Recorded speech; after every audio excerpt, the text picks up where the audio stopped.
What's up, you fucking weirdos? What's up, you fucking weirdos? Welcome to where the weird ones are. Yeah. Weird ones only, we talking that truth. Ghost in the attic, yeah, show me the proof. Aliens creeping, they light in the roof. Minds wide open, we shatter the booth. Conspiracies deep, we dig in the scars. Demons and angels and bodies on Mars. Cryptids be watching, they lurk in the dark. Mental on edge, but we glowing like stars. Welcome to the pod, no cap, it's a seance. Whispers in the static, spirits doing dance. Reptiles in suits, yeah, running the lands. MK Ultra made a puppet of your mans. Wendigo hunger, dogman strut, flat woods, eyes glow. Slice through the cut, Bigfoot tagging trees. Marking the trail, weird ones ride, no room for the frail. Talking about trauma, talking that soul. Peeling back layers, we digging a hole. Sacred geometry, numbers align. Ancestors speak through the veil and the sign. Ayahuasca dreams, third eye lit. Shadow self lurking, we making it spit. No mainstream lies. This the dirt where the weird ones rise from the blood and the hurt. Weird ones only, we talking that truth. Ghosts in the attic, yeah, show me the proof. Aliens creeping, they light in the roof. Minds wide open, we shatter the booth. Conspiracies deep, we dig in the scars. Demons and angels and bodies on Mars. Cryptids be watching, they lurk in the dark. Mental on edge, but we glowing like stars. Voices in the woods got chills on the neck. Black-eyed kids at the door, now we check. CIA tapped in, fluoride drip. Project Bluebeam, watch that script. Talking about grief, talking about fear.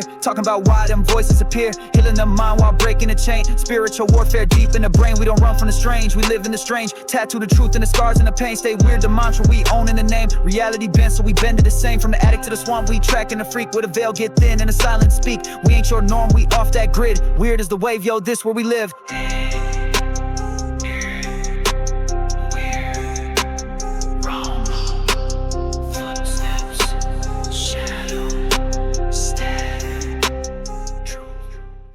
Would you like to hear a story? What's up, my fellow weirdos? This is Jen and Mondo from 305 Paranormal. And you're listening to Kevin from Where the Weird Ones Are. If you like what you hear, like, comment, sub, and share to hear more. Peace. What's up, you fucking weirdos? Welcome to another episode of Where the Weird Ones Are. My name is Kevin, but you probably already knew that, and if you didn't, now you do. Today's episode is with Micah and Courtney. They are Ghost to Coast Paranormal, and they actually do tours for a historical Savannah theater. I'm gonna put all their stuff in the show notes, all their links and whatnot. So be sure to check them out. And if you happen to be in Savannah, Georgia, I definitely recommend checking out the theater and getting a tour from them. Micah and Courtney, they're great. They're wonderful people. Really glad to have had a conversation with them. Um, getting some of their experiences in the theater, what interests them and stuff like that. So, I really enjoyed this episode, and I hope you guys do too. So, the Patreon is up. Tier 1 is just $3. You get no ads, early access. Tier 2, you get $6. You get a coffee mug. You get Let Me Talk at You, a bonus podcast, and then everything from tier 1. So if you're interested, check it out. If not, then it's totally fine. Movie is coming along quite nicely. We are going to next weekend. We're going to check out the location. So I think either the next show or the show after that, I'll probably release some of the footage. No, you know what? Whatever. I'll just talk about it, I guess, about where the location is and stuff like that. Um, I'm trying to be somewhat secretive about it because I don't want to. I don't know. I feel like I shouldn't talk about it too much. Does that make sense? I don't know if that makes sense, but I'm really excited about it, and um, I have I have all the actors that I need. I have people willing to help out and stuff like that, so that's cool. Um, and I'm just I can't wait to get fucking started. But the crowd fund's gonna be out soon, so if you're interested in chipping in, that's cool too. And if you don't chip in, then you don't chip in. That's totally fine. No sweat off my sack. But quick shout out to the sponsor, Flavors of the Forest. They are raw garlic dust. It's fucking super potent. I put it on everything. I swear. Um, yeah, so check them out at flavorsforest.com. You can also follow them on Instagram at flavorsforest. So Nelson and Matt, fantastic dudes. I highly recommend that shit. So go. What are you sitting here watching or listening to this for? You should be getting yourself some raw garlic dust, dude. That's what you should be doing right now. You should be getting that shit. Um, if you are experiencing any type of mental distress, please, here in the United States, call or text 988. That is the mental health awareness hotline, suicide prevention hotline. They are equipped to help you out with any of your mental distress needs. Um, they have the resources at hand for you, and for you if you're just somebody trying to help somebody as well. Please utilize them, because when a light goes out of a sky of a million stars,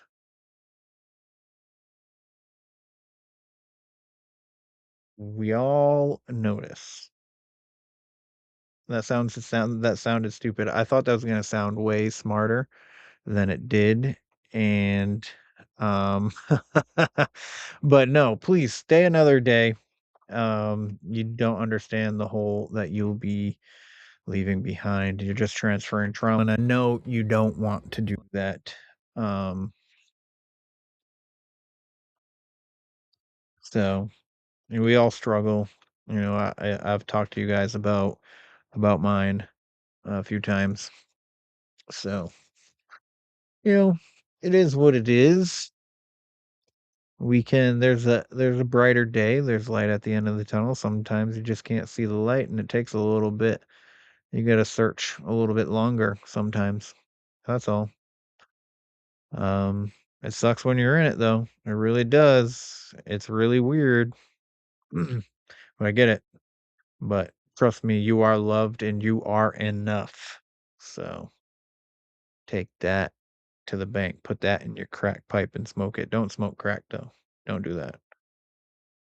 Um, yeah, so if any of you out there have any experiences that you're interested in talking with me about on here on Where the Weird Ones Are, please hit me up at wheretheweirdonesare@gmail.com.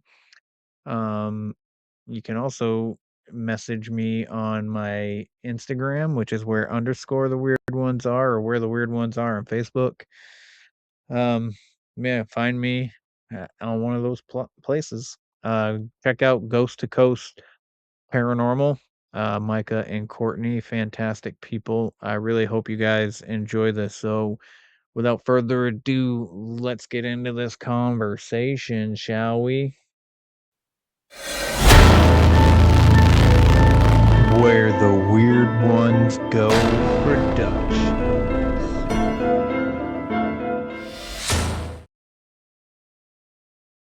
What's up, everybody? Welcome to another episode of Where the Weird Ones Are. Today I have two special guests instead of just one. I have Micah Watson and Courtney Knight. They're passionate owners of Ghost Coast. I almost said Ghost. Ghost Coast Paranormal, where they host the nightly investigations at the historic Savannah Theater. Together, they lead guests 6 nights a week into one of Savannah's most haunted landmarks, blending storytelling, history, and hands on paranormal investigation. I think one of my favorite things about this whole situation is the blending of history with the paranormal, because not only am I a history buff, but I also love ghost shit. So um I love it when it gets combined, and I love hearing like historical stories that have something to do with something spooky or a witch or something like that. But so Micah's fascination with the paranormal began with his childhood in California, out on the West Coast, where early encounters sparked a lifelong dedication to researching the supernatural. And Courtney's journey started as an urban explorer, where mystery experiences in abandoned places drew her deeper into the paranormal field. But they are now both based in Savannah. Their combined knowledge, warmth, and professionalism have made Ghost Coast Paranormal a trusted name in the community. Rather you're a believer or a skeptic, their tours make for a great and unique experience. And then I have their links, so I'll put them in the show notes. But how the hell are you guys? Good, man. How are you? You good? I'm fantastic. Glad to have you here. I've been friends with Courtney for a while. I've been seeing some of her posts and stuff like that, and I was like, you know what, I should just ask her to be if she's interested in being on the show. So here we are. Glad to have Yay! you guys, and Well, happy thanks for to having us. yeah, man. Thanks for giving us your time. It's Yeah, absolutely. time is our greatest currency. So the Yeah, it fact that you really guys are is. willing, yeah. So, I guess let's start with Micah. Like Mhm. so your childhood there, out in California. What was your first experience? Oh, Um, yeah. Let's go back to the 80s. mm, Let's go back to the 80s, right? Yeah. So, my mom was a big collector of antiques. She always brought in weird stuff this from the antique stores or from my grandma's house or my great grandmother's house, or she always found something to bring into the house to put on a shelf. And let me tell you, if you go to her house even today, you're going to notice, you're like, wow, this is a lot of interesting stuff, right? mm-hmm, I mean, this woman gave me like depression glass and like stuff she's collected over the years. I have some radium glassware from like the Great Depression and stuff like that. So, yeah, you're uh-huh, talking just weird objects, stuff that she would bring into the house. And we all started noticing weird stuff in the house after my great grandmother had passed. And my mom went over there to her house and rounded up all the antiques and brought them to the house, brought them to our house. And so shortly afterwards, my mom goes ahead and throws this picture up on the wall, and it's just this picture of my grandfather's family. It was like my grandfather, his sister, my great grandmother, my great grandfather, and it was in this weird picture frame.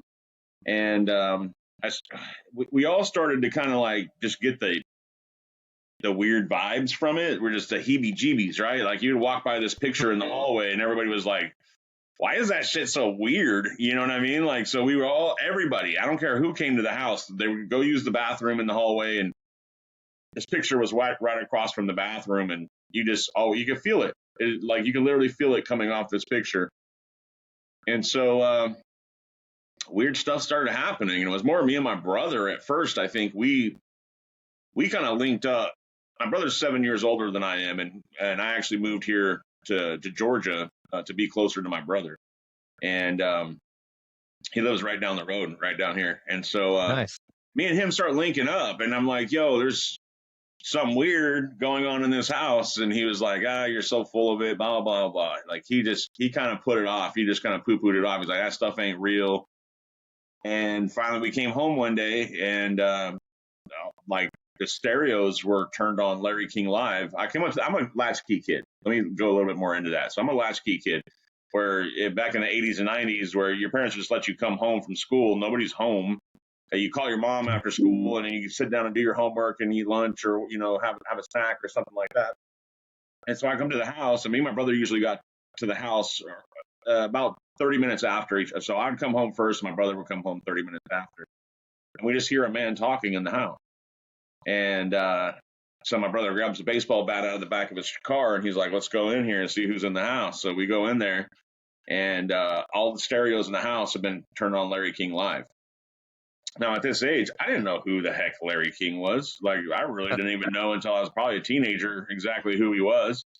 And, but every stereo in the house, this is something like an older folk would listen to, right? Like on an AM radio, like all of our, I can tell you for a fact that at this time in the 80s and 90s, nobody was really on AM. If you were listening to mainstream stuff, it was like KSM and the hip hop radio stations and stuff like that, of course, that we listened to as kids. But there should be no reason for these stereos to be all on AM radio on Larry King, exactly tuned to Larry King.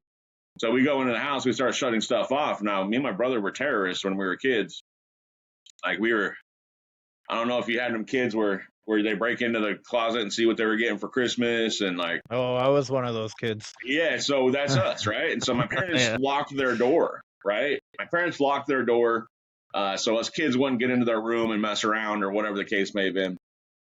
And my mom actually put a padlock on her door at one point. Yep. That's what parents have to come to, right? I mean, we were troublemakers, bro, back then. And so we turn all the stereos off. We still hear one, and that's behind the locked door to my parents' room. Boy. And so my brother looks at me and he was like, how'd you do that? And I was like, I didn't do that. I don't know I really don't know how I would even do that if I was going to do that. You know what I mean? I'd have to pick that lock, and I don't know how to pick a lock. And he was like, dude, how did you do that? And I was like, I didn't do it, dude. Like, so we both kind of sat there, and I think that was the first realization to each other that, like, there's something weird going on in this house. And so kind of sprouted from there. It kind of became, at a point, it was a joke. Like, when things would happen around the house, people would just be like, oh, it's the ghost in the house. And, you know, it kind of became one of those things. And then it became a little bit more serious. Like, it was, you know, I was seeing things in the hallway. There was like this shadow figure that would walk down the hallway, things like that. And I kind of skim over that. That's just a hard one for me to wrap my mind around. I've had so many shadow figure encounters, and they still, like, I've seen so many to where now it's just kind of like I look at it and I'm like, oh, whatever kind of thing. But when I was a kid, it was when I was a kid, man, it scared the crap out of me. Yeah, it did me too, man. But you know, like, these things talk to me, you know, when I was younger. It doesn't happen so much anymore. I'm not as sensitive or whatever it is that I used to be. But like this thing told me, it said, tell your mom not to be scared. Tell your dad that, you know, not to be scared, that this woman said that she would contact my parents on June 19th of that year. And we all forgot about it. And come June 19th, we got a weird phone call, and it was from an old woman. My dad picked up the phone, and back in the day when you picked up the phone, you probably remember this, if you waited too long on the phone started beeping. Beep, beep, beep, beep, beep, beep, beep. So if you just picked up your phone, you'd have a dial tone, right? That's a landline. So when you pick up the phone, you'd have a dial tone, and then if you just sat there for too long, it would just beep, beep, beep, beep. Well, my dad says he picks up the phone. This little old lady asked for my mom and asked her name, and she said that she didn't want to give it. And then a second later, the phone's beeping. Like, the phone was always off the hook. There was nobody ever on it. Yeah. Yeah. So then we all kind of started. My mom's like, well, I marked that date down that she had told us that something was going to contact us. And she goes, let me go look at it. And it was, sure enough, it was that night. It was June 19th. And so things like that were happening. And really what that did is just fueled my interest in it. To be honest with you, I'd go to the libraries with my mom, and we'd pick out, you know, whatever my limited books for that 2 weeks or whatever. And I would just hammer through these books and just read ghost stories and UFO stories and Bigfoot and Loch Ness Monster, you name it. I read it. And I guess I was in a weird state of studying it. I just was really fascinated with it and just put all my time into reading about it. And so when I was like 16, 17 years old, I started partying with my friends, and we were partying in these old abandoned places out in the middle of the orange groves and stuff. And our friends were telling us things like, oh yeah, you know, old man Scranton murdered his family out there and then shot himself upstairs. And you know, you guys are hanging out there. And it's like, yeah, well, let's go check it out. Let's go wander around that place now that we know the story, you know? So it was Yeah. really something like that that really started it. And then when I was 19, I moved out to Pismo Beach, which is California, right above Santa Barbara. And I joined a team, and we started ghost hunting. And then people were inviting us into their houses because they knew that we were doing these type of ghost hunts. And that's really where it started. Started having a team in California, and then we got a TV contract. We got a TV deal, and we were filming for that. And right around that time, I was moving out here to Georgia, and TV show never came to fruition, and worked odd jobs and weird stuff until we landed at the theater, and we started doing tours there. And really, I mean, I think I've always been a people person. I've always been a storyteller. Like everything that I tell you comes with a story, right? Like as you can see, right? Yeah. And so it just comes easy and natural, right? Like when we, you got to understand what we do. Like at the theater, you said earlier, you kind of said it in the bio. Yeah, we bring people into the building, we lock them in there. So that gives you a little fear factor, right? You're locked into this place, and then we teach you about the ghost hunting equipment, teach you how to use it, and then we teach you the history and the ghost stories of the building itself, and then we let you and your mind explore the building, right? So some of the funnest thing about it is just seeing people that are just scared of the dark and never have done this before, and you're like, you hand them the equipment, and they're like, "What do I do now?" And you're like, "Go that way." You know what I mean? And they're like, "Wait, what? You're not coming with us?" Nah, bro. Like this is. If you were all you now.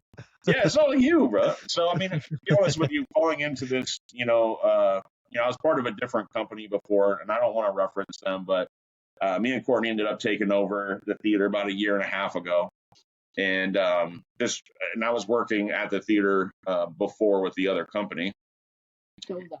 And so was Courtney, yeah. And so we ended up meeting there, and then they liked us so much that when that company was asked to vacate the premises, me and Courtney ended up, they asked us to take over. And so they were like, "Hey, would you guys do the tours here?" And it really was a no-brainer. Do I want to turn wrenches or tell cool stories? You know what I mean? And the theater itself has so much history to it, and so much. There's just so much. You're talking 208 years worth of happenings, people coming in there. I mean, this was a place where we could finally bring the wife and the kids. And, in 1818, anything before the theater, places that we would go to for entertainment, women weren't allowed. Right. So when the theater opens up in 2000 or in 2018, Jesus.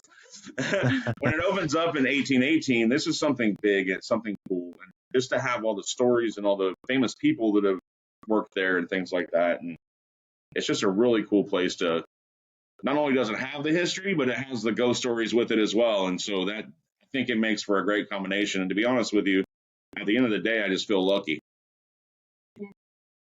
Dope, dude. I mean, when you do something you love, you don't work a day in your life. You really don't, Yeah, so that's my story basically in a nutshell. How did you get started, Courtney? I just have one quick story. I have one quick question. Yeah. The woman that told you she was going to call your mom, was that a shadow figure or was that an apparition? Yeah. No, it was a shadow figure. It was a shadow figure because it was while I seen a shadow figure in the hallway one evening, and I was like, "It's communicating with me." My mom's like, "Well, tell it not to communicate with me." And like my mom was super afraid of it, right? And so like I told her, I said, "Well, she says not to worry about it. That she's not here for to hurt anybody." I said, "But she is going to contact you on June 19th." And I mean, I was young, bro, like probably 6, 7 years old. So I mean, it's hard for my brain. I know what happened. And it's just hard for me to wrap my brain around that even being a concept because I'm so scientific minded nowadays, Right. That's super interesting. Yeah. Wow. So, because when you first said it, I was like, is he saying a shadow figure or is he like seeing something else? Well, I mean, no, it wasn't like an apparition like you would. Let me explain. So it wasn't like it wasn't like an apparition. Like I couldn't sit there and see a person. Like like some people say, "Oh, I saw somebody, but I didn't see their lower half." Or it wasn't like that. Right. It was more of like a. I don't. of just like a No, more shape like of a a person, swirling right? smoke. It was more like a Oh, swirling oh, black smoke. oh, okay. It was more So like, but inside of a figure. Does that make sense? yes, it makes sense. I can visualize it. Yeah, like I can So tell her that height. I can tell her height. I can tell what her body makeup was. She was a little old lady. I honestly yeah. thought it was my great grandmother, but things just got weird after that. So I don't know exactly what turned or what was weird. I don't know. I mean, you got to understand. At one point in time, my mom grabbed that picture off the wall and was like, "Whoever you are, you're leaving." Like Oh, she got fed yeah. up with it. Like she had an experience in the mirror in her bathroom one night. I don't exactly remember what that story. I don't exactly remember what happened. I'd be speaking for my mother, but she something happened. Something happened while she was in her bathroom taking a shower, or she saw something in the mirror. She walked out and she grabbed that picture off the wall and she was like, "Whoever the hell you are, you're going back to the house." And that's where the picture stayed. Was that it went back to my great grandmother's house. Damn, son. I don't know where it's at because everybody's moved and We should get everything. it back. Get it back. No, I don't That want that. theater. I don't want that thing, bro. I don't know how much terror that caused me as a kid, bro. One more reason why to put No, it in the I hallway. don't want it. Put it in our bathroom. I will have Ouija boards. I'll do anything else. I just don't want that flipping picture. That's No. funny. So that sounds a little bit different than an actual shadow figure. So I wonder if it was something that was trying to actually manifest. That's It kind of just couldn't. that's what I take it as. So like I said, Yeah. I don't know what you would call it. You know what I mean? But it was almost like something was trying. Yeah, yeah, almost like a mist. But it was like Yeah. shadowy. It was like a weird, almost like a swirling smoke inside of a figure. Yeah. I saw an apparition when I was young too, and I say that it was wispy, cloudy, but it was Yeah, like more of a like white gray color. yeah, But yeah, it basically looked like a big cloud, like somebody was clam baking inside of somebody's body. yeah. That's You know what I exactly mean? what it. Yeah, yeah, yeah. Yeah. That's exactly what I'm saying. Like inside the figure of a person. Like I saw that, man. Like Yeah. I still can't explain it. And then like that's what boggles my brain about this stuff, man. Like I'm very scientific. I'm very matter of fact of there's chemistry, biology, physics, math. Those are our sciences, right? Yep. Like those are things that we can prove. And this stuff is something. And people come in every night and they're like, "Do you believe in this stuff?" And it's like, "Well, yeah." Well, like, well, yeah, ghosts don't exist. But yeah, so people come in and they're just like, "Do you really believe in this?" And I say, listen to me. I'm just like you. I'm very scientific, but I teeter because of the stuff I see, right? Mhm. Like I know that there's science, and I know that there's this, and I know that there's nothing in science that explains this, right? So I just really, I mean, there's the other night. She asked me the other night. She goes, "Were you acting in the video that we did?" I was like, "No, it legitimately kind of scared the crap out of me." And she was like, because she's like, "Why?" And I was like, "Because the voice was so clear. And when she went back on the video, the voice is so clear that there's no possibility that could have came out of a radio.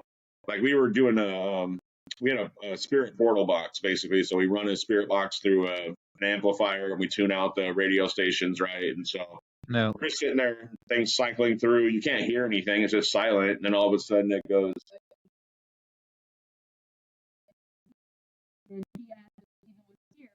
The voice goes, "I'm here." it goes, "I'm right here." What? But I mean, clear as me and you sitting there, dude. So like, that's not coming over the radio at that. I mean, you think of the odds of that. That's a math thing, right? You think of the odds. That's Oh like, yeah. 750,000 to 1. That those exact words would come out to. Yeah, I'm sorry. I'm a little. I got a little bit on the scale. But yeah, that's not supposed to happen. So No. like, yeah, freak me out. Oh shit. His little nicotine packs that he has. Yeah. He was trying to, I guess. I was fidgeting with it. Yeah, and he dropped them. And the thing came through so clear, I went up, and then it fell on my hand. And she was like, were you acting? And I was like, No, it scares the shit out of me. Like, what do you think? Oh man, when it would scare the shit out of me. So I'm right there Yeah. with you. I Yeah, mean, I I mean, I still, love it. There's yeah, nothing cooler, right? I mean, yeah, it's like, to me, thinking of all this science stuff, it's like a brink of, it's on the edge of science.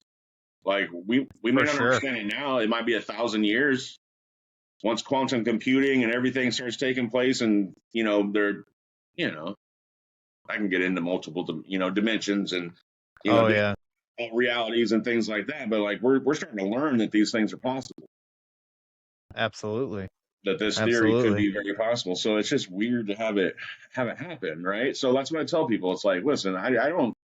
I'm not gonna sit here and try to make you a believer. I just know that I'm a scientific person, and if I can sit here and tell you that there's things that happen in this building that aren't of science, that they're weird, um, Yeah. at the end of the night, do you care? Mm-hmm. Can we sit around in a circle and go, no, that shit was wild? Yeah. Yeah. You know what I mean? Absolutely. So that's, to me, at the end of the night, that's the best time, because when people come out, it's like, what happened tonight? What'd you think? And then people are like, holy crap. Some people come out and they're just like, yeah, it wasn't very much. I'm over here thinking like, what? And some Wait, people what? come out and they're just like, that's wild. And I'm like, let's go over what happened. Like, what happened to you tonight? Like, think of the odds of that happening over a radio, it calling your name out. That's 1,000,000 to 1 odds, right? Absolutely. And so, like, you start thinking about that kind of stuff. And to me, it's a weird phenomena, right? It is what it is.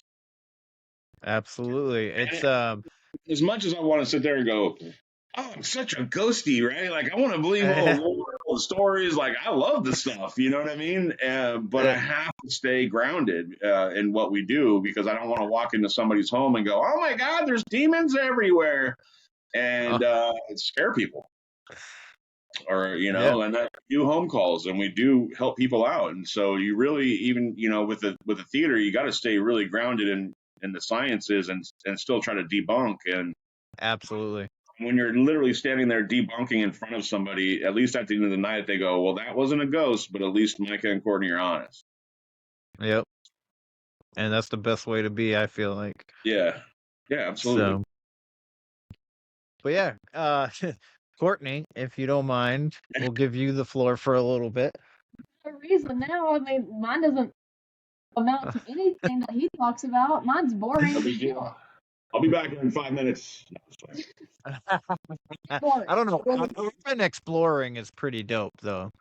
I mean, that's kind of really what got me into it is finding these weird locations out and about that people didn't want to go into, or that, like he talked about, like, some weird stuff, murders, or someone mysteriously disappeared, or the folklore that kind of runs around houses. Maybe it's true, maybe it's not. Like, whenever where I grew up, there was an old folk tale about a house that was down a street, and was built in like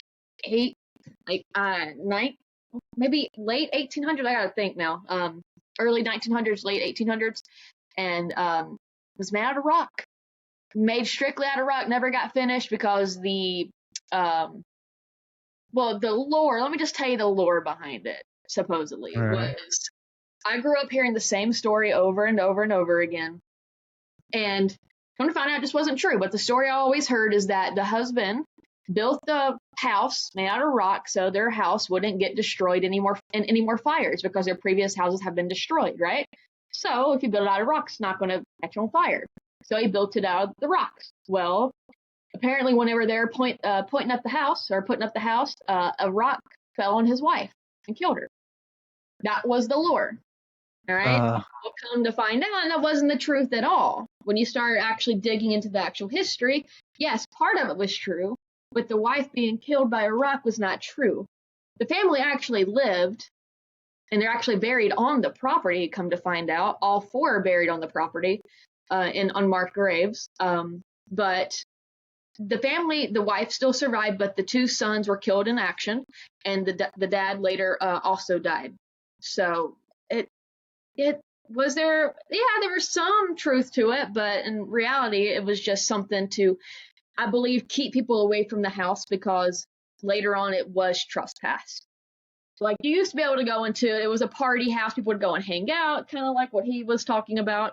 And then new owners took over and they put up no trespassing signs, stuff like that. So I think it was a way to deter people, to keep them from coming onto the property.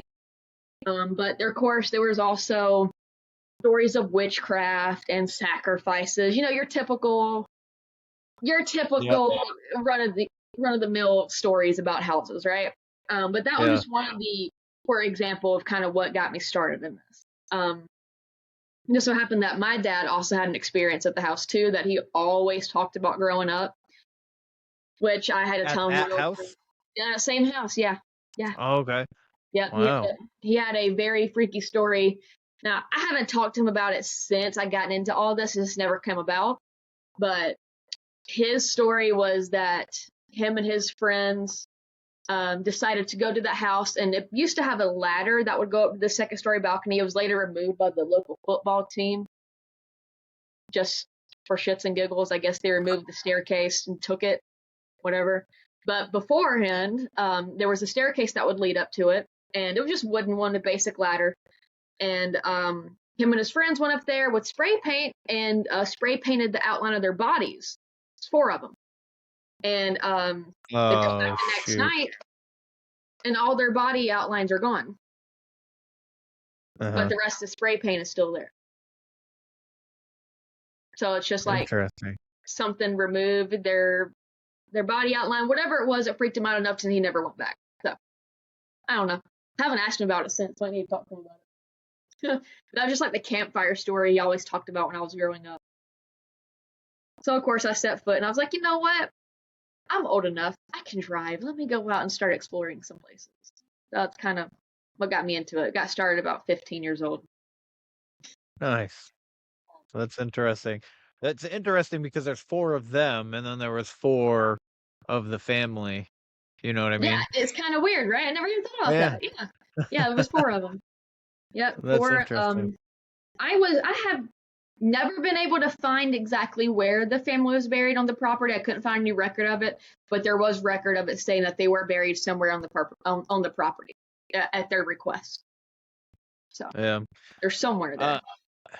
I think it's interesting because there's bodies everywhere that are. I mean, you know, even though the country kind of technically became established in the 1700s. Obviously, we got Native Americans. There's a whole bunch of other cultures that I'm sure that could have came through here at one point of time. But I think all land has like graves on it somewhere. Oh, 100%. I mean, just like where you died, they buried you at. They just stuck a big rock on top of it. There you go. Exactly. That's what you get. But I was gonna say something and I forgot. I was literally like in the middle of because so I find it interesting though is when they started divvying up land, and you know, doing taxes, property taxes. Yeah, taxes. Did you know that if you have a family plot on your land, you don't have to pay property taxes? Which is why they made community graveyards so people weren't burying their own on them. Yeah. Wow. No, dude, I'm a firm believer since the beginning of taxes. People have been finding ways to try to go around them, like pocket doors. Pocket doors in houses. Pocket doors in houses were put in and installed because if you can open half the wall up, it was considered a room, one big room instead of 2 separate rooms. So that's when you'll find in a lot of Victorian homes, they have big pocket doors in the living rooms and in the foyer spaces and things like that, because once you could slide those doors open, they were considered not a room, that they were considered living space or whatever the case was. The United States. No, we had the first. The first pocket door. First pocket door in the United States that was installed was in the old Pink House in downtown. Wow, that's interesting. I think I find it most interesting when it comes to taxes. Not to get too far off of ghost stuff, but I find it most interesting that we got upset about taxes on our tea, but now we have taxes on everything. I just Right? find that super interesting. I wouldn't get started on history. Don't get me started on history. That's another thing. A whole nother I l- podcast. yeah, I agree. I hear you. I could go. History into the ghost all the time. That's true. For sure. For sure. Like this place, it was built in the 40s. I have 3 different foundations here. Oh wow. Yeah, Oh, so wow. I have cinder block, I have most recent of solid cement, and then Yeah. I have rock. Oh Wow. wow, that's So I neat. got rock from the 40s. I probably got the cinder block from probably like the 60s, 70s, 80s around there, and then Yeah. the most recent is probably the straight slabs. Yeah. Interesting. So Yeah. yeah, it's That's super cool. interesting. Yeah. And I think this house started off as like one level, and then they kind of like were like, let's make the attic a living space too. And Yeah. because you go up my stairs and it's like fine, and then you got the roof, and then I'm like going like this to get to the second floor Yeah. just to like bend over. And I know that we couldn't get a lot of our furniture up there just because it was so tight. It was like a little people's home or something like that. I don't know. I like attic spaces. But it gives it flavor, you know? It does, and that's where I see all the shadow figures is right there in that area. Oh, yeah, okay, so you actually are seeing them inside your own place. Yeah, Yeah, yeah. wow. I remember before I even really started seeing anything, I had a buddy come over, and he's kind of like sensitive. Yeah. And he came over for the first time, and it was right after work, and we were just having a beer sitting on the porch. And he's like, "I'm gonna go to the bathroom." I'm like, "All right." He goes to the bathroom, and he comes out. So the bathroom is right in front of my stairs. And Yeah. he comes out, and he comes back out onto the porch, and he's like, "Oh man, your stairs and hallway are really dark." And I go, "Yeah." I was like, I'm thinking about propping up that roof, like putting it straight, maybe put like a straight wall and kind of like do something different with the roof, and maybe put like a window or 2 right there. He goes, "No, it's fucking dark." And I was like, "Oh, I see." And then I right got after you. he said that, I started seeing shit. It Yeah. was crazy.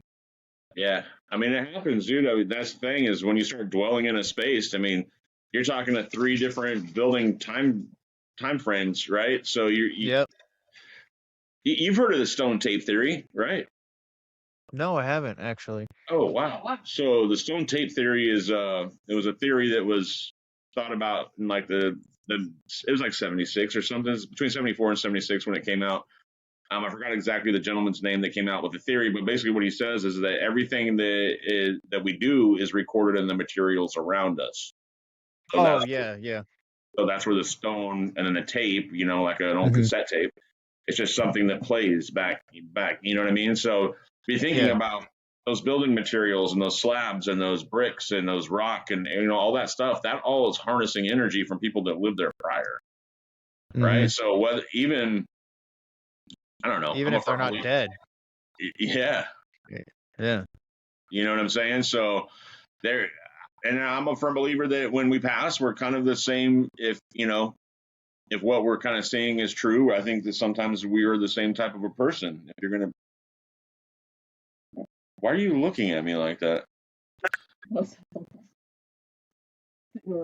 I like the idea of reliving your life after you die. You know what I mean? Well, Well, Like, am I you know, alive like doing it, or is it just my energy?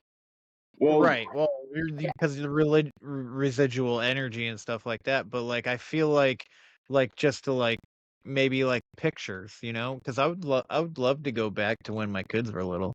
yeah, oh I yeah, would love it just to see yeah. them. Well, I mean, yeah, that's the basis of religion, my friend. You know, like Mm-hmm. it's the thought of if everything just goes black when we die, it's to me that sucks. Yes. You know what I'm Yes. saying? Like if everything just turns black when we pass, that what the f? Yeah. Seriously, what the f? You know what I'm saying? So like, Yeah. I don't know. To me, it's like, What's the yes, point it's if it just goes black? yeah, You know? right. So of course we want to think of we want to think of what happens after we pass, right? Like, people have written for centuries and things that this is the greatest adventure of our life is actually passing and going to the other side. And if there's nothing, then what the hell is this? Right? Yeah. Like, I mean, it kind of makes it pointless to me, to be honest with you. I mean, the reason why I try to be a good person and I try to do good things is not necessarily to be in the eyes of God. It's just so that if I do get to go somewhere, at least I'll be like, at least he's a good guy. You know what I mean? Like, at least he's, Yeah. you know what I mean? He didn't murder he didn't murder fools. He didn't, you know what I mean? Like, he had his trouble, he had his time, but he's been a good person, right? So that's just my Yeah. thing. It's like that. What if? You know what I mean? Like, Yeah. what if? Like, what? So there's, I don't know, man. Like, it's nice to believe in something else, right? And to Yeah. me, it makes for a funner story if we can sit here and go, yeah, we still are around. Like, we can still be in places that we love, and we can still go visit family members and see them, whatever they're doing at that time, or it's just it's cooler that way. It is cooler. So, yeah. And I mean, Oh. to me, just the things that I've seen and witnessed through life, like that this isn't it. No. This is not it. This isn't everything. There's something else. Yeah, my belief is, at least this is what I hope is true, is that we're just here to learn lessons, and I think the biggest lessons that we need to learn is love, how to love, giving and receiving. Mm-hmm. That's how I feel. That's how I view this life. Because how do you feel when you're loved? Do you feel like you can do anything, right? Mm-hmm. And then when you love somebody, you're loving something more than yourself. So you're, just being there for somebody else and doing things that aren't for yourself. You're doing things for somebody else because you love them. Yeah. And it's a So, good feeling, right? Like, it's, and I yeah, think, I mean, if we're reading scripture or something of that sort, I'm not a super religious person, but God is love and light, for sure. right? So, I mean, Yeah, that's, you're talking about one of the things, right? And I think light is enlightenment. It's the all knowing. It's the all powerful, right? So, I don't know. I'm not very religious, to be honest with you, but like I said, I just try to do good. I try to be a good person. I try not to screw people over, right? I mean, we all know that life happens, right? And I try yeah, not to lie about things. I try to be as honest as completely possible about things, and it's just for that fact of the matter. Like, if I honestly thought that that everything turns black when I die, I'd be a menace. Me too. I did think everything was black for a little while too. I remember one time when I was a kid, I was laying in bed. I had to be like 10-ish. I tried to, delete myself when I was 9. So at Yeah, 10, I remember laying in bed and I was just thinking about death. And I was laying there and I closed my eyes. And then I was like, this is what death is going to be like. I'm not going to be able to see anything, but I'm not going to be able to feel anything, but I'm going to see this. yeah, And then I started crying and it made me feel shitty, even more shittier thinking that way. yeah. So, and then once I did therapy. I did a lot of therapy here and there. I did a lot of anger management when I was a kid and stuff like Mhm. that. And, um, I went I through it as started well. believing, You're not alone. You're uh, not alone, brother. Yeah, we all. as I wouldn't. once I I wouldn't came, say. go ahead, sorry. I wouldn't say we all have gone through stuff like that, but a lot of us have, bro. And like, it's just Yeah, nuts to think, bro, that like you were 9 years old and thinking about that. yeah, I yes, was like 12, 13 years old, bro, thinking about it. Right. So it's like, it's crazy. We hear it on the news. We see it, like somebody got called a certain name on Facebook and then they they deleted themselves, and it's like, bro, that girl was 14 years old. You know, Yeah. it's wild to think, and I'm just glad you came out of it, bro. Now look at Yeah, me too. you Me got too. kids. You learned what love was. You know what I'm saying? Absolutely. Yeah. Yeah, Doug. Sorry, I didn't mean to Yeah. interrupt. I just want to say that. Well, thank you. I appreciate it. I Yeah. appreciate you saying that. It's okay to interrupt. Um, but yeah, I was just saying that once I came out on the other side and I started, having these more profound beliefs, like things just seemed to get lighter, you know? Yeah. Like you were Yeah. saying, love and light, Yeah. Exactly. Well, And that's the thing, right? Like, yeah, dude. I was there too, bro. I went through a drug addict phase. I was a hardcore drug addict for quite some time. You name it, I was doing it. Downers, uppers, you name it, I was doing it. And then, there's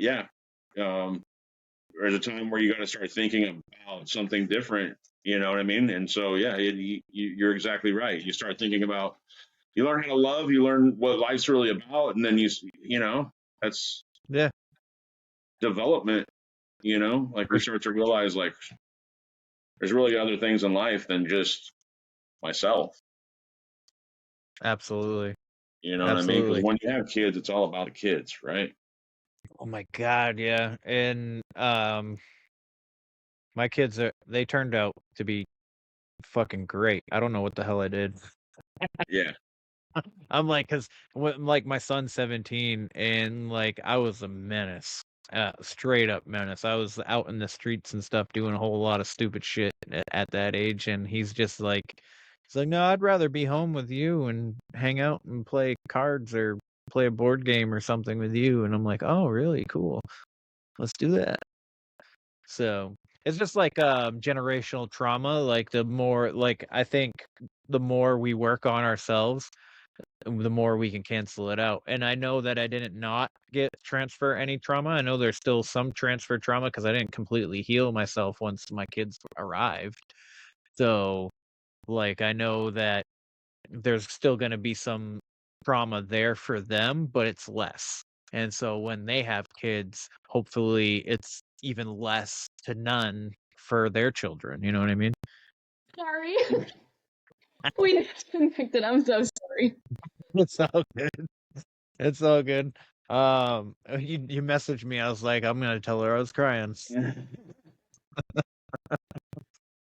She had it all ready to go. I thought it was all set up. To be fair, I thought the laptop was going to last longer, the length of the podcast, where it just died. Oh, yeah. It just died all of a sudden without even giving warning.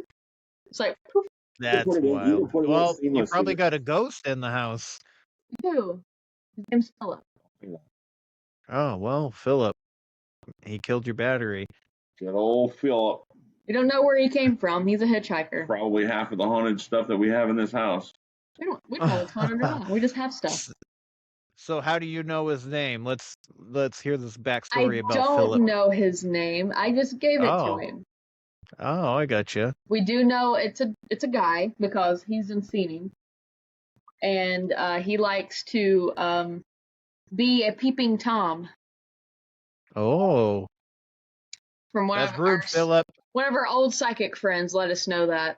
So we used to have a red light by the door on the front in the front, and one of our friends that was medium or psychic, she said that Philip was from the street and that he saw the red light and was attracted to the house, and he's been looking through the windows.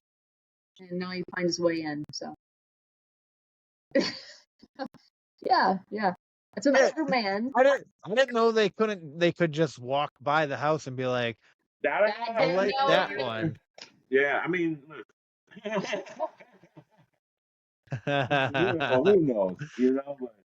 I mean, yeah. The last podcast we did, we actually had voices coming through at the same time we were talking. Yeah. And it was actually like a man.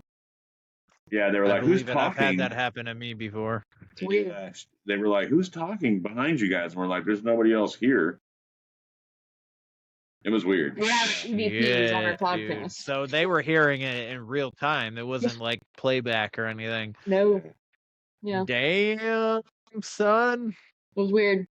See, this is the kind of stuff that makes me believe in this stuff even more. Like, yes, you debunk stuff, but also like there is real shit. Real shit. Weird stuff. Yeah. So I mean, one night I was walking from the back through the kitchen, and I can just feel somebody standing in the pantry. And like I said, I don't feel stuff like when I was a kid, but like there's sometimes where I do.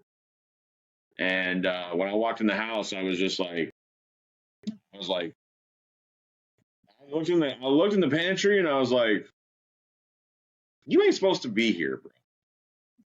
Like I can just, you know what I'm saying? Like it wasn't necessarily that I seen it; it was more of like a third eye sense, right? And I was like, bro, you ain't supposed to be in here. And like, I go, you gotta go, bro. Like you're not allowed in the house. That's probably why he looks through the windows now.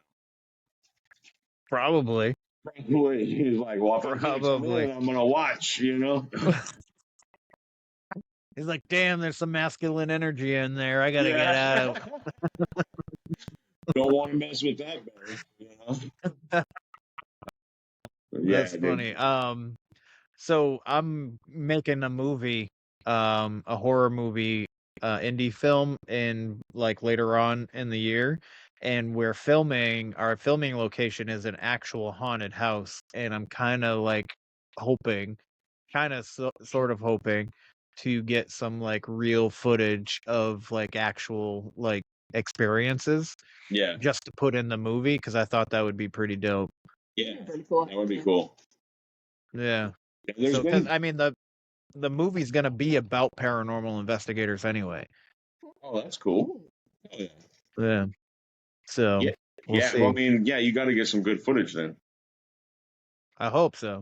I'm gonna freaking put like security cameras all around the house just to see if I can catch some like shadow figures or something. Because there supposedly at this house there's like a creeper that crawls on the wall. I think. Oh yeah. I think. I don't like that shit. My favorite type. Yeah, me neither. But I'm kind of hoping to see it. Yeah. And then one of the actresses is like, we got to do a protection spell. And I was like, yeah, but like, I still want to see stuff. Yeah. Like, can we do an anti-protection spell? Like, we want to experience it, you know? Yeah. We can still like do something after, like when we leave the house. Yeah. But I still want to like catch something at the same time. Like, sort of like, yes, we're acting, but at the same time, like really try to experience something too. Yeah, I mean, do you do ghost hunting yourself? I have done a few, yeah. Me and my cousin want to do regular paranormal investigations and put them up on YouTube if we catch anything interesting. Yeah. But I know there's a hotel right down the street from me, about 20 minutes, and they have a couple ghosts. They have a one room. It's weird because the Salem Inn in Massachusetts also has room 17. It's almost like not every, but a lot of old hotels, it's room 17. It's always room 17. So this one down the street, it's their haunted room is room 17. Yeah. So like that's old gonna be our hotels. first investigation. Me too, dude, because they don't look like hotels. Yeah. Mainly, that's the main reason why I like them. It's that lived-in energy, right? It's that. Yeah, that too. Yeah, but dude, cool story.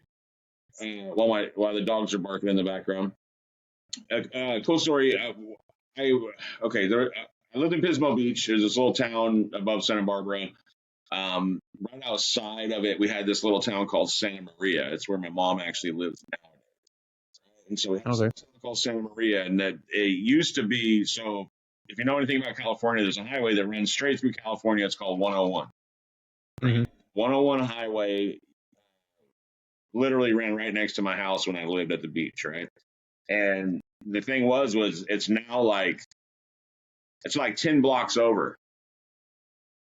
So back in the day, the Highway 101. Well, they built a highway and then called it 101, shut down the old 101, and then made it part of the city. So really what ends up happening is the old Highway 101 ran right next to the Santa Maria Inn. So the Santa Maria Inn was built like in the late 1800s, and it was halfway point. So people would be coming from LA up to San Simeon. San Simeon is where Hearst Castle is.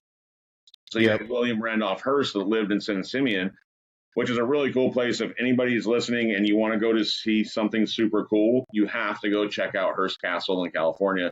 It's one of the neatest things I've ever seen in my life. This guy collected artifacts and buildings from all over the world and then had them reconstructed on his property.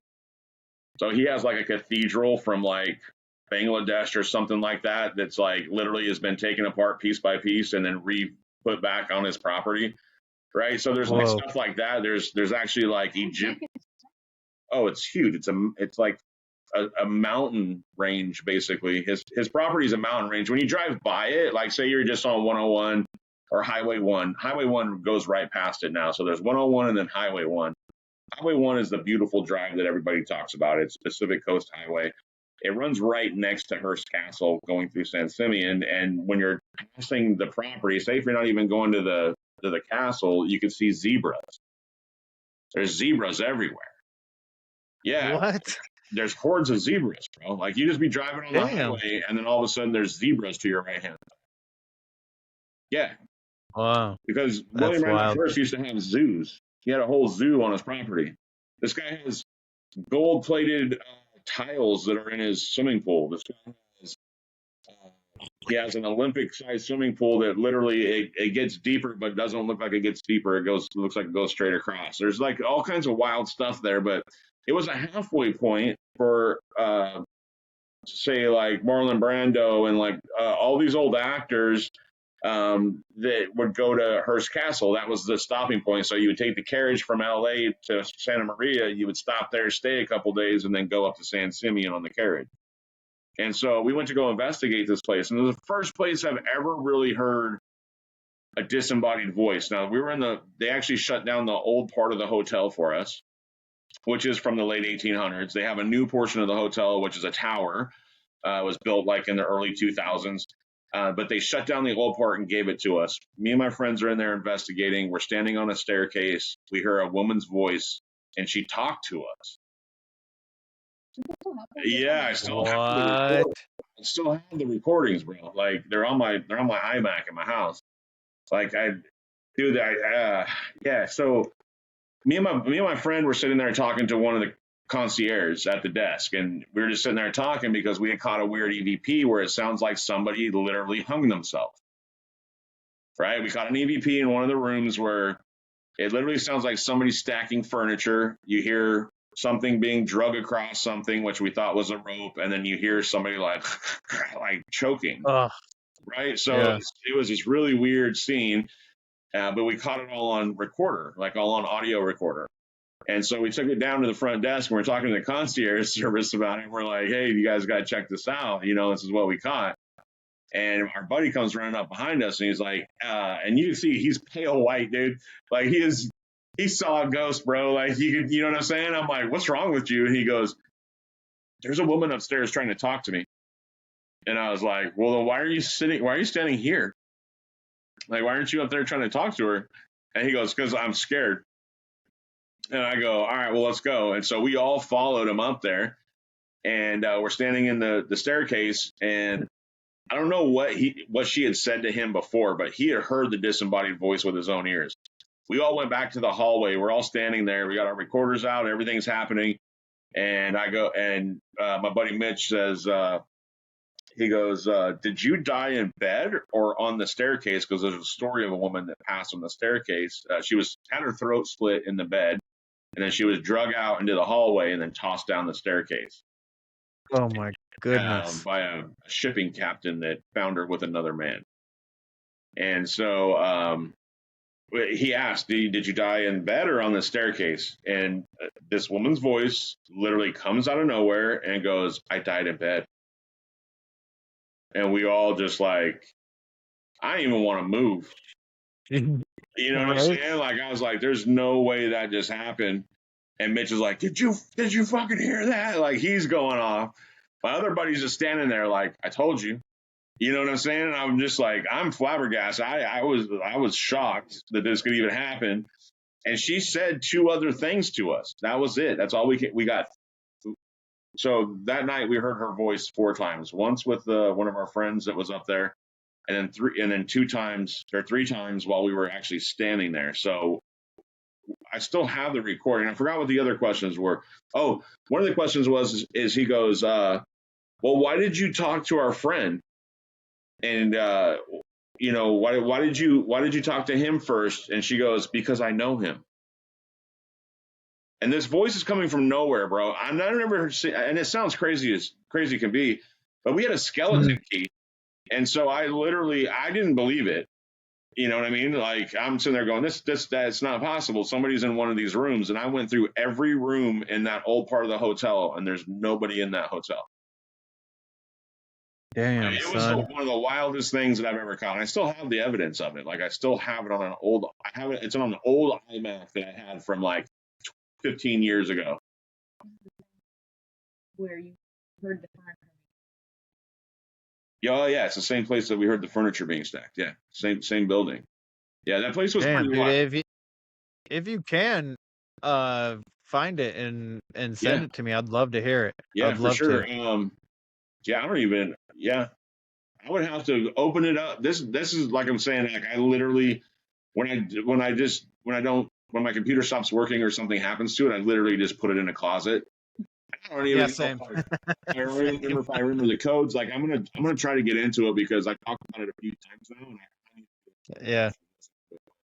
Yeah, if I can get into it and find it for sure, dude, I'll I'll let send you it to know. you.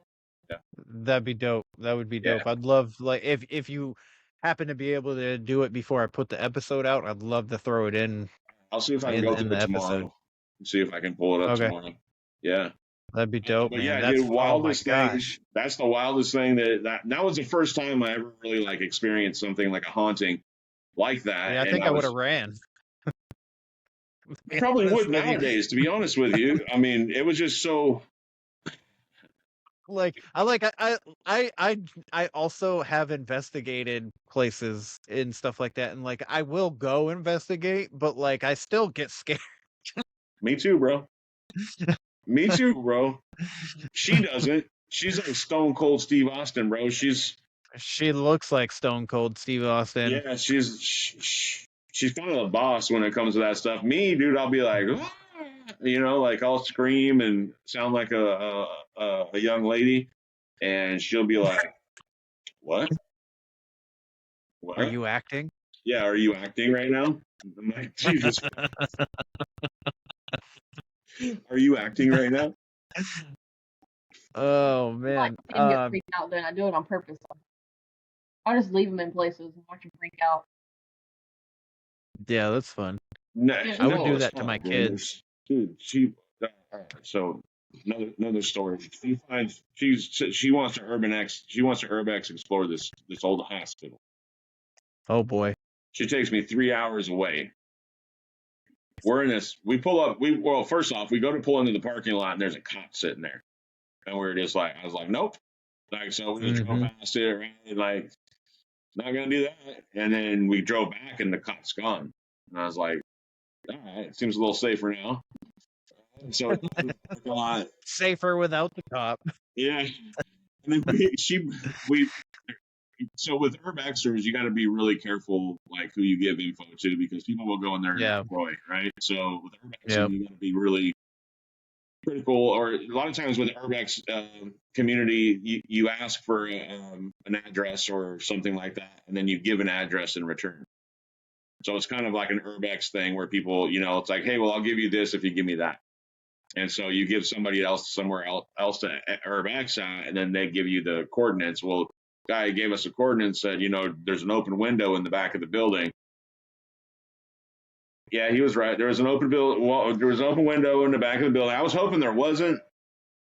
I was hoping that I was like, oh, there's no way to get in there, but there was. And so we crawled up in there, and I get left in the middle of the hallway, and I have nothing on me, bro. Just nothing. Oh, flashlight.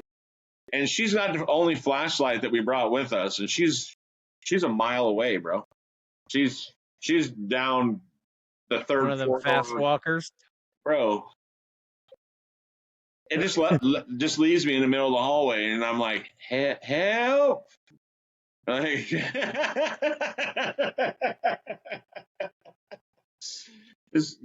can you come back with the light, please?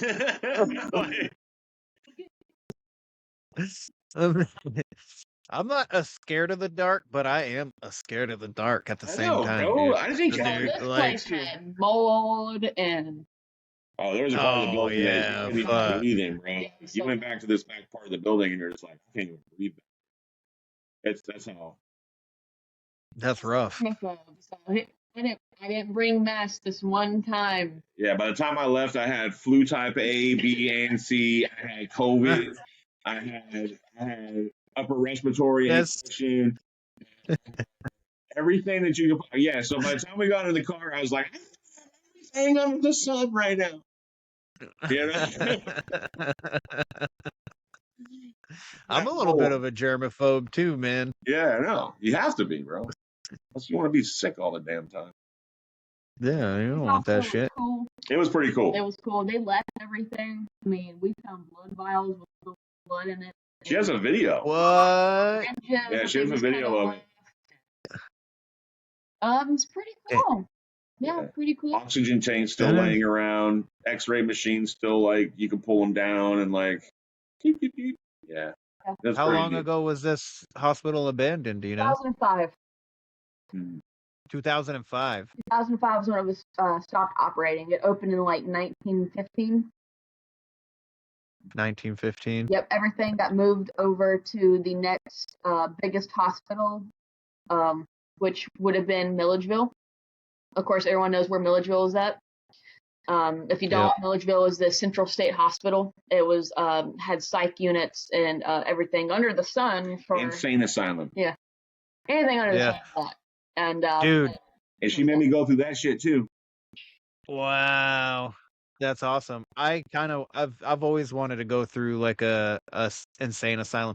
So there was one a couple towns away from me, and when I was like early 20s, I was doing tree work, and we were doing utility line clearance, and the power lines went out behind this building. It was abandoned, but we were able to like pull into the parking lot and everything with our equipment and stuff. They didn't have it fenced off, nothing blocked off, but it was not operational in any kind of way, shape, or form. And they had no trespass signs on the actual building. But I always was like, I bet you there's fucking ghosts in there. And everybody on the crew was like, yeah, probably. And we were just like, we did our job or whatever. And then I got to thinking about it. I was like, I would love to go in there. And then I think it was like 8 years ago. I think, yeah, it was right before 2020, before all that shit went down. And I was like, I want to go there. I think it was 2018. And I drove by and it was fenced off.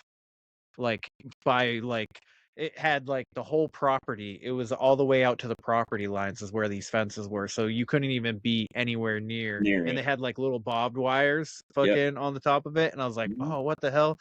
And then I think 2 years ago, I drove by it again and it was gone. They demolished it. Wow. That's why you always have a kit. A kit requires a lock picking kit, some wire cutters, a machete. Yeah. You never know. Yeah. She's fucking commando, bro. Anybody listening, I do not condone trespassing. Yeah. We've all been there. I had this dude on, his name's Cody. I think he's from Tennessee. But he does urban exploring, and he was one of my early episodes, and he was filming outside of a building. He was just standing on the roadside, and somebody came out from a different property yelling at him to leave and stuff like that. So he ended up buying a fucking drone, and he flies through abandoned buildings with his drone away from the property. Yeah. But even then, though, they can still get you for it. Yeah, that's true. Yeah, I watched a really sketchy video a couple weeks ago where these guys were urban exploring, and one of the owners of the property ended up like literally taking them hostage With a shotgun. with a shotgun. You know what? I've heard a story like that too. I think Yeah. Cody told me something like that Watkins too, too. actually. Was he the one? We might have been Maybe. watching it. He might be the one that was actually, because Where was he at? that's what we do is we watch Urban I Exploring can't videos. You remember? I cannot remember. I want to say Tennessee, but I could totally be Yeah. wrong. No, New What? Orleans. You're watching New Orleans. Oh, was that New New Orleans? Orleans? Oh yeah, no, he's not. I know he's not New Orleans, so it wasn't him then. Yeah. We were in New But, Orleans recently. We were trying to figure out what we can get into while we're there. No, Yeah. that wasn't that one. This one was we were watching YouTube. Oh yeah, no, with the things going wrong. It was an abandoned power plant. Yeah, it was an abandoned power plant, Yeah, and they called the police on and it. the guy took him hostage with a shotgun. Told him that he was going to blow their brains out and all this crazy stuff. Like he literally was threatening these kids and held them there at gunpoint until the cops came. And the cops came and took the two kids, arrested them, and didn't even take that guy. And come to find out that he had non-lethal pellets, shells in his shotgun, is what it was. That he had been previously arrested for shooting teenagers. Yeah, but he actually shot a teenager. Yeah. It wasn't his property. Yeah, it wasn't even his It wasn't property. They didn't. It's not his property. He's holding these kids at gunpoint, and they're like, "Oh yeah, you can go back doing whatever you were doing." That's wild. Yeah, so everybody, if you got people out there urban exploring, everybody needs to be careful with doing urban exploring, because there's stuff that you run into that you're not expecting, man. Homeless people, Yep. they don't care, bro. They got nothing to lose, right? So you come traipsing in on their spot, dude. They're like, hey, what are you doing? You know what I mean? So people following you to like rob you or do something like that. They notice that you got cameras and they notice you got a backpack on. People will follow you into locations to actually hurt you. Like I said, stuff like that, where the gentleman's out there, of course, getting hurt in a location like that. Like you're by yourself in this location with nobody to help you. You know what I'm saying? So yeah, urbex exploring is it's fun. It's super fun, but it's also dangerous. You got to be super careful. We've been in locations where roofs are falling in, and then she wants to go to the basement. She's like, well, let's go to the basement. And I'm like, no, I'm good. Not with the roof caving in, you no, weirdo. I'm straight, dude. Well, it looks scary. First thing you come to and you see Oh. it's an arrow, and someone has spray painted that says God is not here, with a arrow facing down. I was like, that's our cue to go in the basement. Well, you gotta go. Yeah, I know. At least. Nope. At least just a foot. I know, right? Can you imagine me and him like? We won't get nothing done. Yeah, we'd be like, you go first. No, you go first. We got at least just step a foot in here. You're like, no, bro. Like that would be the funny ghost show right there. You know what I mean? That would be a funny ghost show. I do have one of those. I wasn't urban exploring or anything, but there was a school here in town that got shut down, and I remember me and my buddy. I think they were gonna fix it up to be apartments or something like that, or tear it down, one or the other. But I think they ended up doing it, building apartments in there. And we went around to the back and we were throwing rocks. It was like midnight. And we were throwing rocks into the windows, and then we were kind of considering going in, but we probably wouldn't have. And then this guy comes around the corner, and he has this fucking huge fucking like collector's item blade, but it was like fucking this long and it curved like that, and he fucking held it out, and he goes, "Get the fuck on the ground!" And we're like, "What the fuck?" Like when I first heard it, because I wasn't looking at him, I thought it was a cop. So it scared the shit out of me, and I turned, and he's holding this big fucking curved knife, and I'm just like, I looked at him and I go, no. And he goes, yeah, you're gonna get on the fucking ground. And I'm like, and then my buddy kind of looked like he was gonna get down, and I was like, oh. And then and he's a track star, so fucking we both take off running, and he fucking blows me out of the water, and this guy's chasing us, and we both split up going different directions, and my buddy went this way, I went that way, and I'm running down the street, and I'm like, oh, I'm away from this guy. And then I just stop. I'm in the middle of the street and I'm trying to catch my breath. And then all of a sudden, this guy comes out of nowhere and he's still running at. He's like, "You little motherfucker!" I was like, "Oh, he chose me because I'm the fat one." So I turn and I start running some more. And then I ran into some random person's driveway and rolled underneath their car and just stayed there.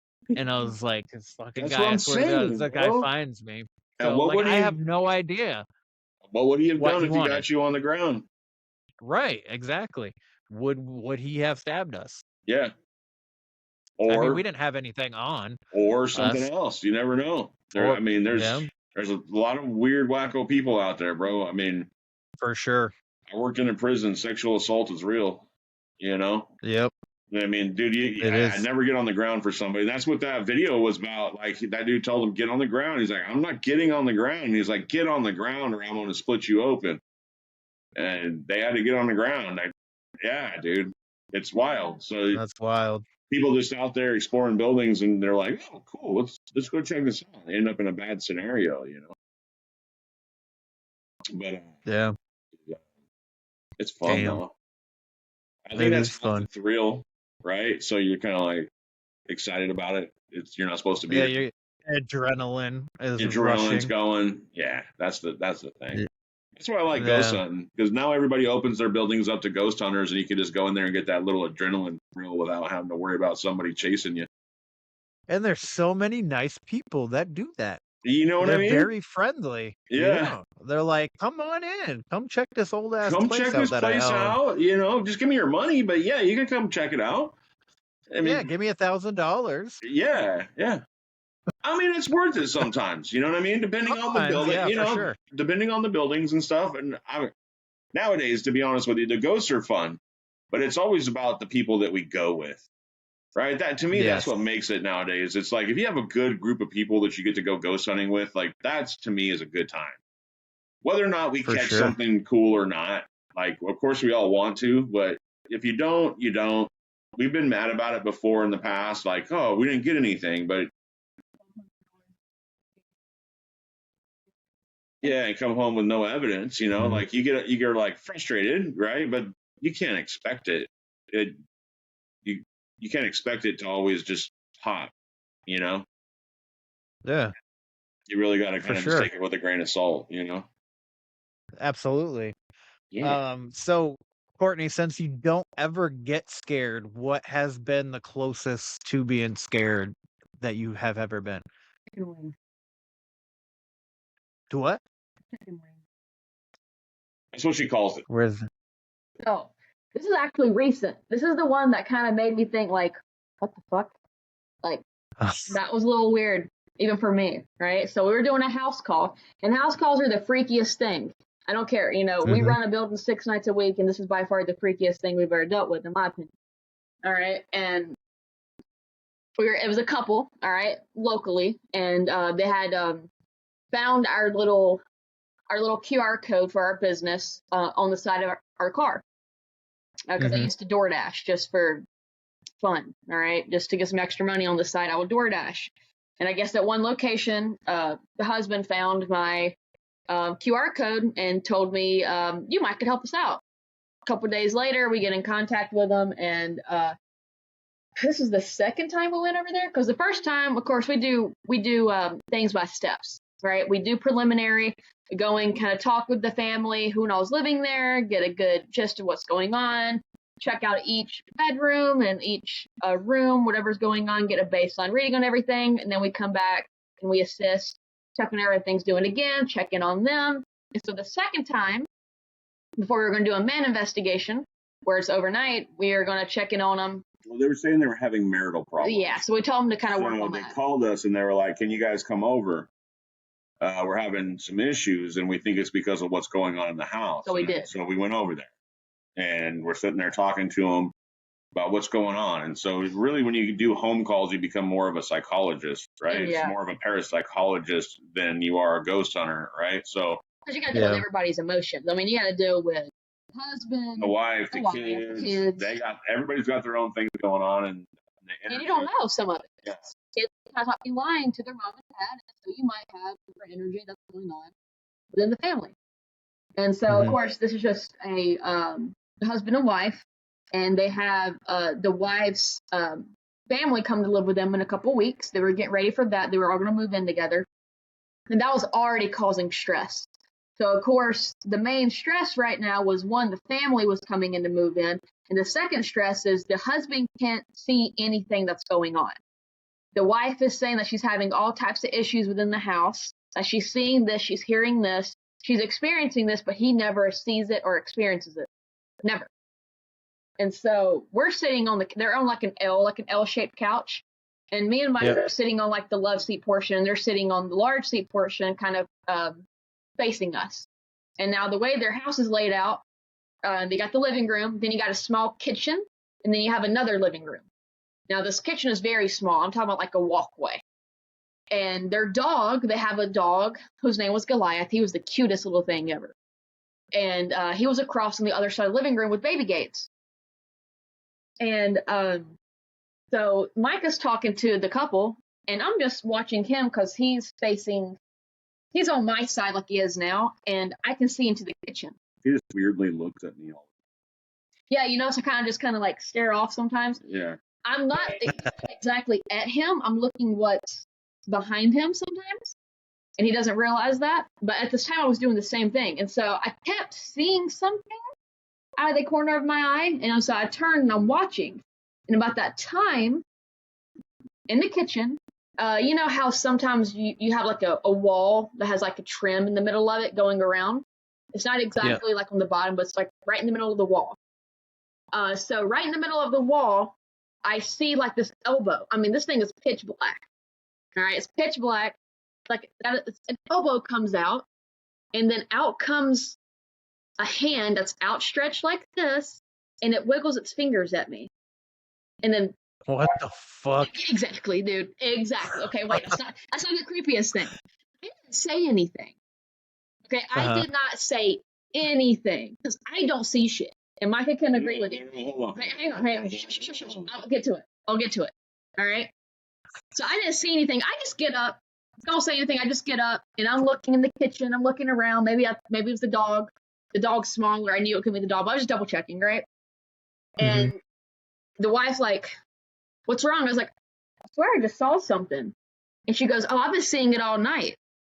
I'm like, "Wait, what did you see?" She goes, "Are you talking about like yay high off the floor and it kind of looked like a chicken wing with its elbows bent and it wiggled its fingers?" I'm like, "Wait, you saw that?" She goes, "Yeah, it's been there the whole entire time." Whoa. I'm like, "No." And this is like, we had no equipment. And the husband went off. Husband's pissed. Like, he was like, "That's what I'm talking about, bro. Like, she's always seeing shit in the fucking house and I can't ever fucking see it. Like, how am I supposed to fight something I can't see?" Like, Yeah. he Well, was first off, upset don't about get it. mad about it. Yeah, right. He was pretty upset about it. Yep. I think that was what was causing their issues was like, Probably. she's saying this is happening. He's not witnessing anything. And then you have two people, the husband's going, is she going loopy?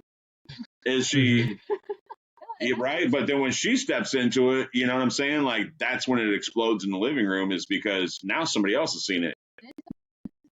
Yeah.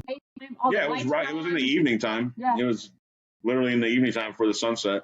It was so dark. I mean, it was darker than dark. And I mean, I wear a lot of black, but it was darker than the stuff I wear. It was crazy. It was dark. Damn, And son.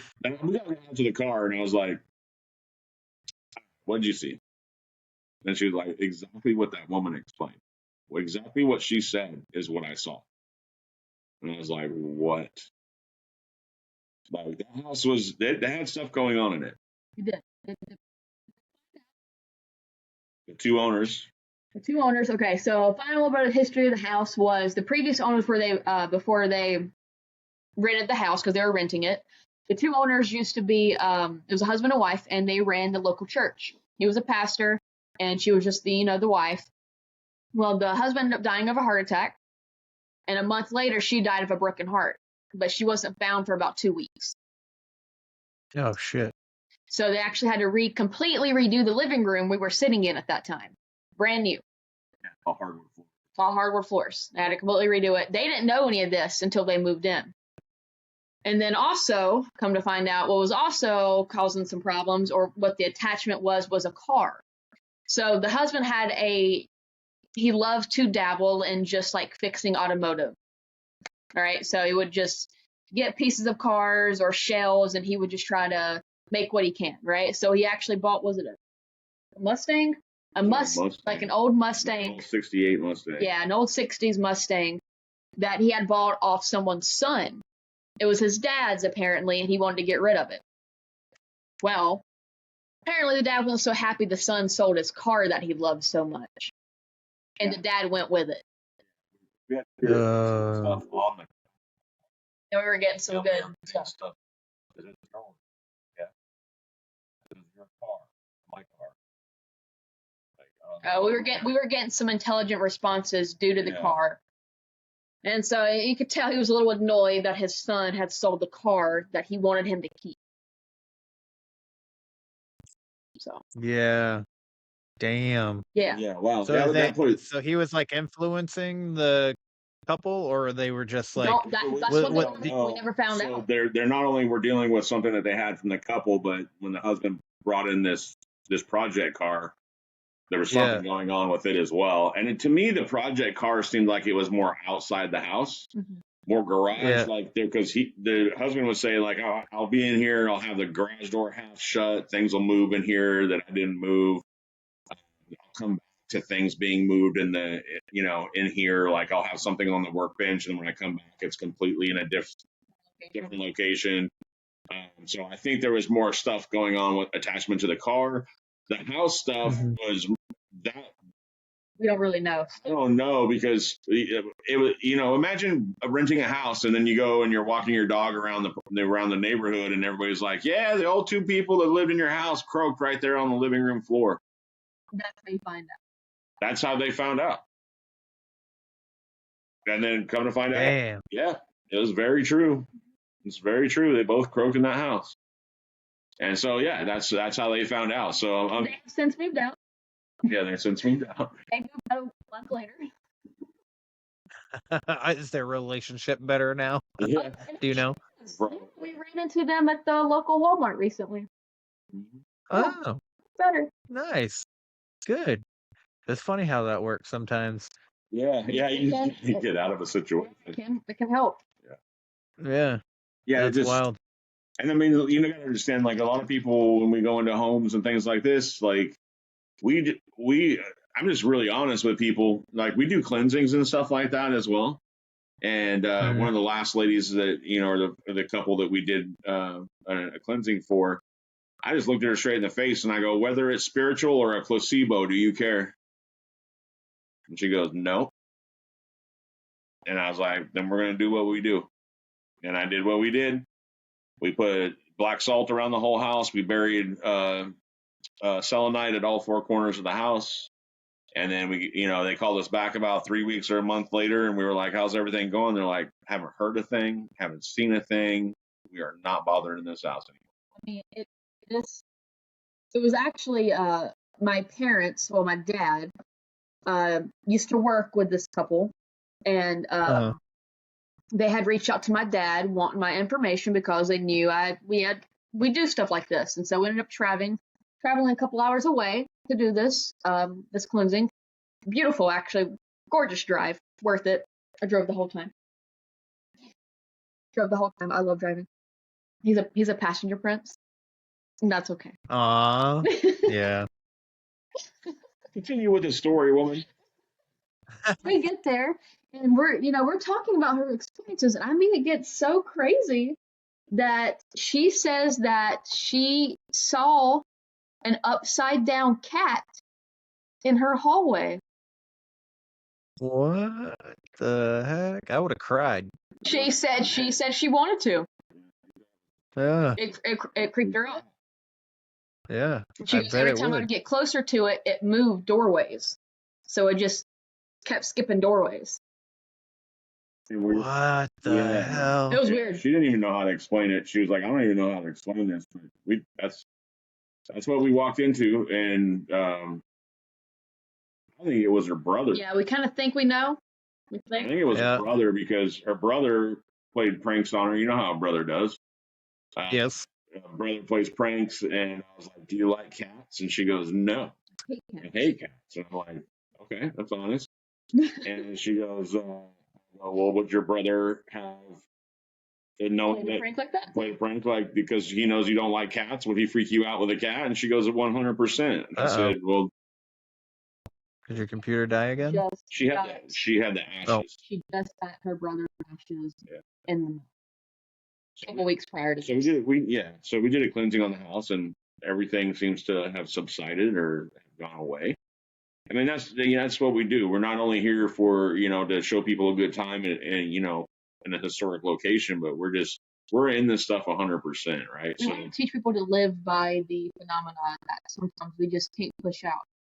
Sometimes these things aren't going to leave our house or our residence where we work at or wherever, so you got to learn how to live beside them because they were there first. We're in their space. Yeah, you gotta, but a lot of people you gotta teach people how to claim your space. A lot of people start getting freaked out by this stuff, and they're overwhelmed with fear, right? You know, like when I said I don't want that picture back in my house. I do. Yeah, dude. When you walk by that shit, you were like, I don't even want to look at it. You know what I'm saying? So like when you get to that point where you're like, I'm scared of that thing, or I don't want that thing here, it starts to take you over. It starts to For sure. cracks in your brain, and it's space now, not yours anymore. So we teach people how to reclaim your space, how to stand your ground, and live next to the phenomena that is, right? Because there's sometimes when you do a cleansing and it just doesn't work. Yep. You do 3 or 4 cleansings I've been, done, and none of it works. And you're like, well, I don't know. Like, you might want to get a priest in here, or something of that sort. So it just, that's what we do, man. We love to show people a good time and tell them great history and ghost stories, but we also, we help people in their homes and do cleansings and stuff like that as well. That's dope, man. Yeah. That's dope. So I have a last question for you guys. Are you guys finding fulfillment in all this stuff that you're doing? Yeah. Oh God, yeah. Oh yeah. Yeah. Yeah. Yep. 100%. You sound like you guys are having a good time, and I'm happy for you. Honestly, we're spoiled. We're spoiled. And we deal with the public, and so sometimes we have to remind ourselves that not everyone who walks into the building has our same mindset. We do get the tourists who are just there to just do something fun, and they don't really understand what we do or why we do it, right? There's a lot of people like that come into the building, and we just got to treat them the same way we do anybody else.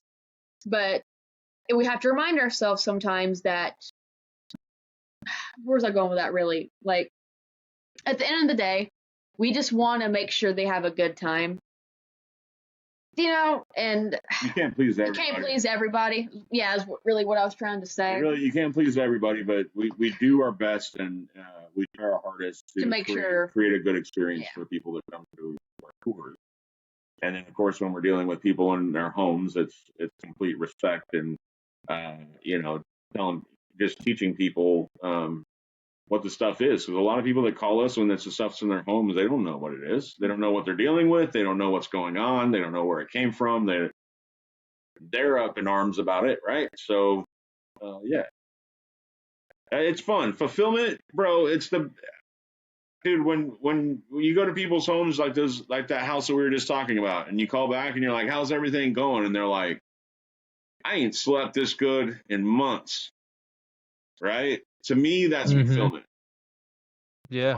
When I taught that lady that it was her house, right? It's not whoever's house is there trying to scare her. That's her flipping house, right? That's her space.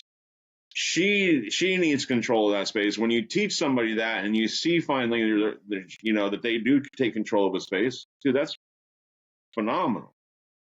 People that come into the tours and they don't know a lick about ghost hunting. They've never even watched a ghost hunting show. They don't even know who, Zach Bagans is or Sam and Cole, but they don't know any of this stuff. They don't know any shows. And then when you bring them in there and they have a fabulous time and they walk out and they're like, that was crazy. And then that to me is those nights where you're like, this is why we do this stuff. You know what I mean? So getting fulfillment out of it, yeah, man, 100%. Not only do we have fun with what we're doing in life and helping people out, but yeah, we make money showing people a good time. You know what I mean? Like, and I just want people that are listening, like, when you purchase a ticket to come to our tours, 100% of those proceeds go back into the theater. We don't take a cut home. You're supporting the actual theater itself, right? We get paid by other means by the theater, right? We're like private contractors, so we get paid salary, right? Yeah. The thing is we're not here to lie to people. We're not here to fake evidence and try to bring people back for more ticket sales because we're making a part of the ticket. We're literally just trying to teach people about what ghost hunting is. And then you have experts that come in and they're like, don't even tell me anything. Just, I want to go. And you're like, well, have at it, bro. Like, have a good time. I'm going to tell all these people the story, though. You know what I mean? Like, and then they come back and they're like, wait, who's this? Who's this? What's going on? Like, wait, you said you didn't want to hear the stories, huh? Dude, it's really fun, man. It's a good time. We've met some of the best people I've ever met in my life through ghost hunting. I have friends that I would call family that I've met through ghost hunting. Like, dude, it's just been the last 5 years, 6 years have just been a wild ride of just learning. To be honest with you, learning how to dealing with public, and do we bring kids into this situation? Right? Like, dude, if you guys wanted to come and you wanted to bring the kids, bro, like, that's what we do. We take everybody in, bro. Like, I've had kids young as like 7 years old in the building ghost hunting. Man, I wish me and my kids drove down to Florida. We went to Miami and we stopped at halfway point in Savannah. Yeah. And I wish I would have known back then. It was like 3 years ago now. Yeah. But yeah, so I definitely would have tried that out that night that we were in Savannah. That's what's fun to me, man. When you have the family and the kids and everybody's like, that was amazing, that was so cool. Those are the nights where I'm like, this is why we do what we do. You know what I mean? Yeah. Like, this is the cool, fun stuff. That's what it is to me. So yeah, getting absolutely satisfaction and enjoyment out of what we do is it's amazing, man. That's dope. It's dope. I'm happy for you guys. I really am. If you guys have any links or anything that you want to just throw out there right now, I mean, I'm gonna put your links in the show notes anyways, but you want to shout out like any social media or anything. So everything Ghost Coast Paranormal. So if you go online, it doesn't matter what social media you're on, TikTok, Facebook, Instagram, YouTube. Everything is under Ghost Coast Paranormal. So we do lives in the building every single night that we do have a tour, so that the people that are there can go back the very next night and watch their experience that they had in the building. Or if you're just wanting to hang out with us and kind of see what's going on in the building, every night we have a tour about 11:45 midnight. We go live in the building for about 2 to 3 hours. So you can actually sit down with us and actually watch what's going on in the building. So that's just on TikTok, Ghost Coast Paranormal. And then, of course, anything, if you're trying to look us up or find anything, Google, YouTube, anything, it's all under Ghost Coast Paranormal. Anybody's, nice. Coming to take a tour, you're not so sure how we operate, just go online. Reviews basically tell you what you need to know. What are you doing? Getting ready for work. We're doing a podcast. It's all good. It's all good. She's over here doing makeup. We gotta get ready for work. We're getting ready to leave out here in just a minute. We got a family of 5 tonight that want to go see the theater. So nice, man. Nice. Yeah. Well, I hope you guys have a good time. Thanks again for thank you guys. Jumping on here and spending some time. Talking with you. Yes, it was nice talking to you guys. You guys are a breath of fresh air. It was a lot of fun. I had a good time. I probably could have talked for you guys for another hour, to be honest with you. But I can sit here and talk all night and just BS somewhere. Yeah, if you ever want to have us back, man, just let us know. All right, I will. Yeah, a I bunch of will. other stuff. We can go into UFOs. We can go into history. We can do anything and everything you want. Nope. Lock All the on. shit that I like. Yeah, All the right? shit that I like. Yep. Well, thank you, Kevin. I All right, appreciate you, brother. thank you. Thank you so much. Real quick for the listeners, please go check them out. Ghost Coast Paranormal. Like he said, they're every. That's where you're gonna find that. Oh, fucking A, if I can fucking speak. Ghost Coast Paranormal on everything. Yeah. So please like, follow, share, subscribe, leave a rating and review.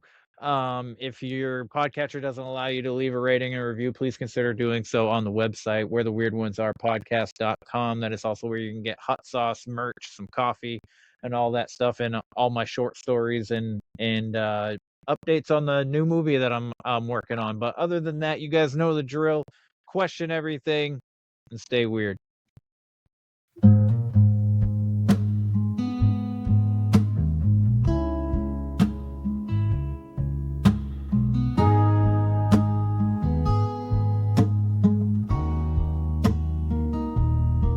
In the quiet of the night, when the world feels far, there's a voice through the static, like a falling star.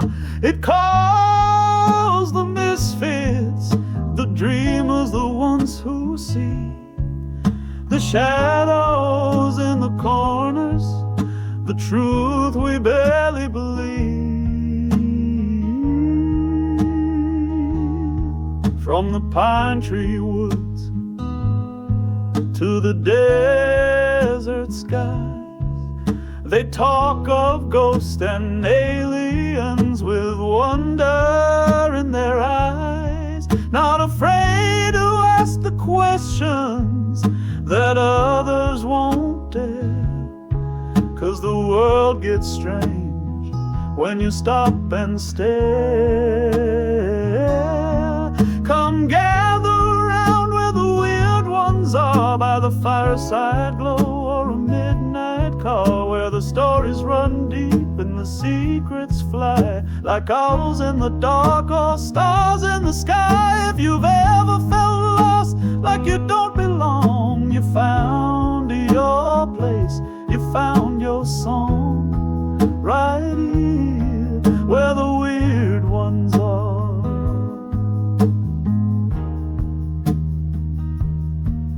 They'll talk of cryptids, time slips, and deja vu, of spirits that linger, and what might be true. But more than the monsters, it's the people you'll find who dare to be open with curious minds.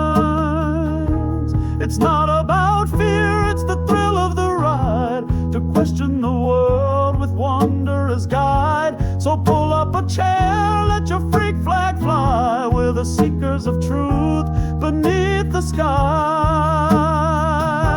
Yeah, come gather around where the weird ones are, on the moonlit thoughts and cosmic scars, where the veil feels thin and the questions burn, and we chase the strange at every turn. You're not alone, not in the dark, you're with a tribe. You found the spark right here where the weird ones are.